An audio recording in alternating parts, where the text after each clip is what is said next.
ब्रह्मांड अनंत है, रहस्यमयी है और इसकी गहराई में छिपे हैं ऐसे राज जिन्हें जानना हमारी सबसे बड़ी जिज्ञासाओं में से एक है। कल्पना कीजिए कि एक ऐसी जगह जहाँ समय रुक जाता है, जहाँ कोई चीज़ एक बार चली जाए तो फिर कभी वापस नहीं आ सकती, जहाँ खुद फिजिक्स के नियम भी फेल हो जाते हैं। ये कोई साइंस फिक्शन नहीं बल्कि सच्चाई है, और इस सच्चाई का नाम है ब्लैक होल। एक ऐसा खगोलीय पिंड जो न केवल प्रकाश को निकल सकता है बल्कि समय और स्थान को भी मोड़। Hello, welcome to Edubin. आज की इस वीडियो में हम जानेंगे कि आखिर ये ब्लैक होल क्या है, ये कैसे बनता है और क्या वास्तव में ब्लैक होल एक टाइम मशीन हो सकता है। क्या यह हमें किसी और ब्रह्मांड में ले जा सकता है? तो बने रहिएगा वीडियो में अंत तक और जानेंगे कि ब्लैक होल की सच्चाई क्या है, ब्लैक होल कैसे बनता है, क्या ब्लैक होल टाइम मशीन का काम कर सकता है। तो स्टार्ट करते हैं वीडियो। आज इस वीडियो में हम जानेंगे ब्लैक होल से जुड़े ऐसे रहस्यों को जिन्हें सुनकर आप हैरान रह जाएंगे। तो चलिए इस रोमांचक सफर की शुरुआत करते हैं। ब्लैक होल अत्यधिक घनत्व और द्रव्यमान वाले ऐसे पिंड होते हैं जो आकार में बहुत छोटे होते हैं। इसके अंदर गुरुत्वाकर्षण यानी ग्रेविटेशनल फोर्स इतना प्रबल होता है कि उसके चंगुल से प्रकाश की किरणों का निकलना भी असंभव हो जाता है।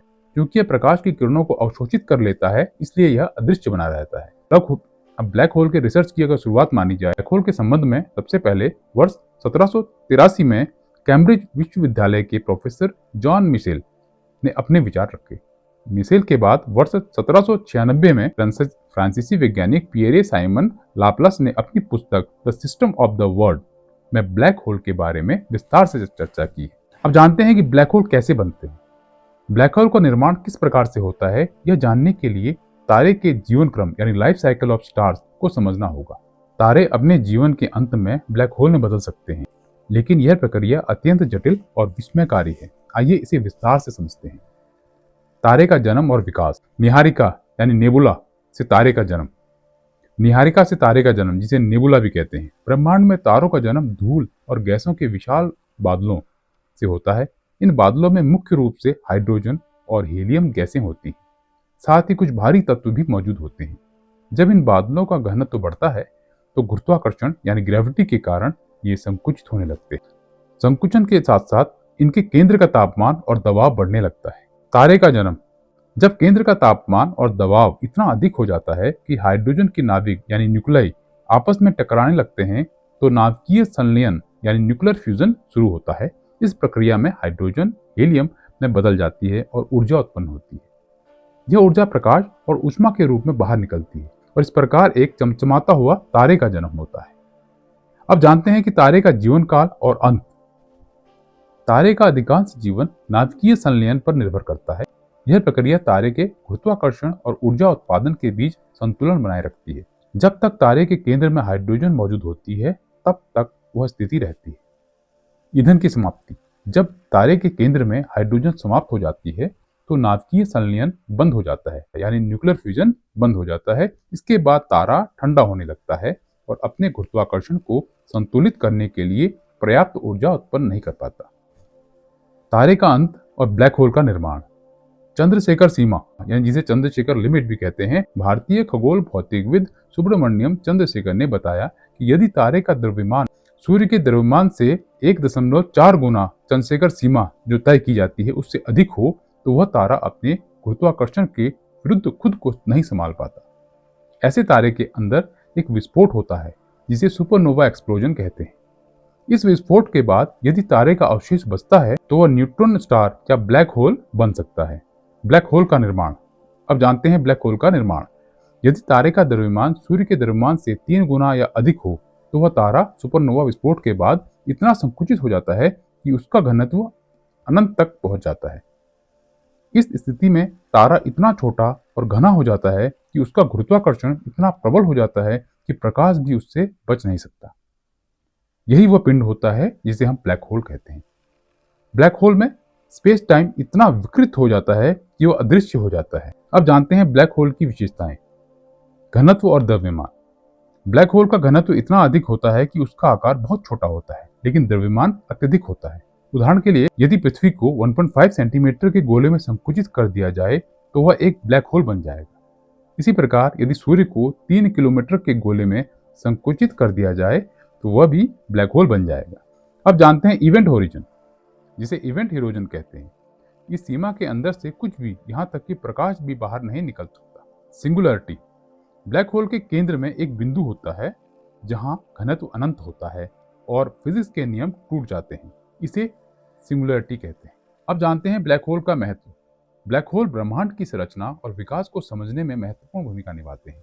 ये गुरुत्वाकर्षण तरंगों के स्रोत होते हैं और आकाशगंगाओं के निर्माण और विकास में भी इनकी भूमिका होती है। आज वैज्ञानिक ब्लैक होल का अध्ययन करने के लिए उन्नत तकनीकों और टेलीस्कोप का प्रयोग कर रहे हैं, जैसे कि इवेंट होरिजन टेलीस्कोप, जिसने सन 2019 में पहली बार एक ब्लैक होल की छवि कैप्चर की। सन 1965 में खगोलविदों को सिग्नस तारामंडल में एक तेज एक्सरे स्रोत मिला, जिसे सिग्नस एक्सिस 1 नाम दिया गया।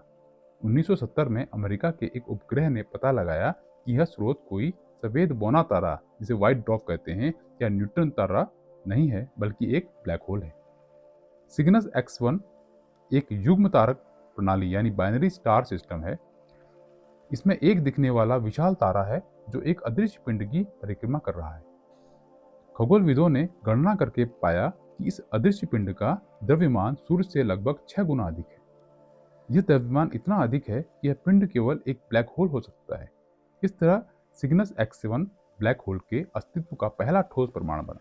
स्टीफन हॉकिंग ने ब्लैक होल के बारे में हमारी समझ को बदल दिया। 1974 में उन्होंने एक शोध पत्र प्रकाशित किया जिसमें उन्होंने बताया कि ब्लैक होल पूरी तरह से काले नहीं होते। उन्होंने सामान्य सापेक्षित यानी जनरल रिलेटिविटी और क्वांटम भौतिकी यानी क्वांटम फिजिक्स के सिद्धांतों को मिलाकर यह साबित किया कि ब्लैक होल थोड़ी मात्रा में विकिरण यानी रेडिएशन उत्सर्जित करते हैं। इस विकिरण को हॉकिंग विकिरण कहा जाता है। हॉकिंग विकिरण यानी हॉकिंग रेडिएशन के कारण ब्लैक होल धीरे धीरे अपना द्रव्यमान और ऊर्जा खोने लगते हैं। अगर कहा जाए कि किस सूत्र पे काम करता है, तो E=mc² के अनुसार यह काम कर रहा होता है। यह प्रक्रिया बहुत धीमी होती है, लेकिन लंबे समय तक चलने के बाद ब्लैक होल पूरी तरह से वाष्पित यानी एवोपरेट हो सकता है। एक दिलचस्प बात यह है कि विशाल ब्लैक होल बहुत कम मात्रा में विकिरण उत्सर्जित करते हैं, जबकि छोटे ब्लैक होल तेजी से विकिरण छोड़कर जल्दी वाष्पित हो जाते हैं। हॉकिंग का यह सिद्धांत ब्लैक होल के बारे में हमारी समझ में क्रांति लाया और यह दिखाया कि ब्लैक होल भी अमर नहीं है, बल्कि समय के साथ गायब हो सकते हैं। ब्लैक होल को लेकर यह सवाल कि क्या यह एक टाइम मशीन या दूसरे ब्रह्मांड यानी जो पैरेलल यूनिवर्स कहते हैं का द्वार हो सकता है, बहुत ही रोचक और रहस्यमय है। यह विचार विज्ञान कथा या कह सकते हैं कि साइंस फिक्शन और वैज्ञानिक सिद्धांतों यानी साइंटिफिक थ्योरीज दोनों में गहराई से जुड़ा हुआ है। आइए इसके बारे में विस्तार से जानते हैं। क्या ब्लैक होल एक टाइम मशीन हो सकता है? समय का धीमा होना, टाइम डिल्यूशन। आइंस्टाइन के सापेक्षिक सिद्धांत यानी थ्योरी ऑफ रिलेटिविटी के अनुसार ब्लैक होल के पास गुरुत्वाकर्षण इतना शक्तिशाली होता है कि वो समय को धीमा कर देता है। यदि कोई व्यक्ति ब्लैक होल के पास जाए और वहां कुछ समय बिताए तो पृथ्वी पर उससे कहीं ज्यादा समय बीत चुका होगा। इस तरह से ब्लैक होल एक प्रकार की टाइम मशीन की तरह काम कर सकता है, जो समय को धीमा कर देता है। बहुत सारी हॉलीवुड फिल्मों में आपने देखा होगा कि बहुत सारे लोग टाइम यात्रा यानी टाइम ट्रैवल करते हैं, तो समय यात्रा उसे समय यात्रा कहते हैं यानी टाइम ट्रैवल। कुछ वैज्ञानिकों का मानना है कि ब्लैक होल के अंदर वार्म होल हो सकता है जो समय और स्थान को जोड़ते हैं। यदि वार्म होल मौजूद है तो वे हमें अतीत या भविष्य में ले जा सकते हैं। हालांकि यह अभी एक सिद्धांत है और इसे प्रमाणित नहीं किया गया है। क्या ब्लैक होल हमें दूसरे ब्रह्मांड में ले जा सकता है? वर्म होल या मल्टीवर्स। कुछ सिद्धांतों के अनुसार ब्लैक होल के अंदर एक वर्म होल होता है जो दो अलग अलग ब्रह्मांडों यानी दो अलग अलग यूनिवर्स को जोड़ता है। यदि ये सच है तो ब्लैक होल हमें एक समांतर ब्रह्मांड यानी एक पैरेलल में जो यूनिवर्स अगर हमारा कोई है में ले जा सकता है। White hole. कुछ वैज्ञानिक का मानना है कि ब्लैक होल के दूसरे छोर पर एक व्हाइट होल हो सकता है जो पदार्थ और ऊर्जा को बाहर फेंकता है। यदि ऐसा है तो ब्लैक होल एक प्रकार का सुरंग हो सकता है जो हमें दूसरे ब्रह्मांड में ले जा सकता है। क्या यह संभव है? वैज्ञानिक सीमाएं यानी जो साइंटिफिक लिमिटेशन होती हैं, अभी तक ब्लैक होल के अंदर क्या होता है यह पूरी तरह से समझा नहीं जा सकता। ब्लैक होल के अंदर का वातावरण इतना चरम यानी इतना एक्सट्रीम होता है कि वहाँ भौतिकी के नियम टूट जाते हैं। इसलिए कहना मुश्किल है कि ब्लैक होल वास्तव में एक टाइम मशीन है या दूसरे ब्रह्मांड का द्वार हो सकता है। अब देखते हैं प्रैक्टिकल चैलेंजेस। यदि कोई व्यक्ति ब्लैक होल में गिर गया तो उसका स्पैकेटिफिकेशन हो जाएगा, यानी वो इतना खींच जाएगा कि उसके अणु परमाणु अलग हो जाएंगे। इसलिए ब्लैक होल के माध्यम से यात्रा करना असंभव हो सकता है। ब्लैक होल ने विज्ञान कथा यानी साइंस फिक्शन को बहुत प्रभावित किया है। अगर हॉलीवुड की फिल्म देखी जाए, इंटरस्टेलर में ब्लैक होल को एक टाइम मशीन, दूसरे ब्रह्मांड के द्वार के रूप में दिखाया गया है। हालांकि यह फिल्म कल्पना पर आधारित है, लेकिन इसमें वैज्ञानिक सिद्धांतों को भी शामिल किया गया है। अब अगर निष्कर्ष निकाला जाए तो ब्लैक होल के बारे में अभी भी कई रहस्य हैं। यह संभव है कि ब्लैक होल एक टाइम मशीन या दूसरे ब्रह्मांड का द्वार हो, लेकिन अभी तक इसके कोई ठोस प्रमाण नहीं मिले। वैज्ञानिक अभी भी ब्लैक होल के रहस्यों को सुलझाने की कोशिश कर रहे हैं। जब तक हम ब्लैक होल के बारे में और नहीं जानते, तब तक यह विचार विज्ञान कथा और सिद्धांतों का हिस्सा बना रहेगा। आज की यह वीडियो ब्लैक होल पर थी। ब्लैक होल क्या है, ब्लैक होल कैसे बनता है और क्या ब्लैक होल टाइम मशीन है? तो क्या आप ब्लैक होल के माध्यम से टाइम ट्रेवल करना चाहेंगे या अपने भविष्य में या अपने अतीत में जाना चाहते हैं? तो कमेंट करके बताइएगा हाँ या ना। और फिर मिलेंगे नई वीडियो में। और वीडियो अच्छी लगती है तो वीडियो को लाइक जरूर कीजिएगा, शेयर कीजिएगा, और अगर नए हैं चैनल में तो सब्सक्राइब कीजिएगा। फिर मिलते हैं नई वीडियो के साथ। तब तक के लिए goodbye, have a nice day.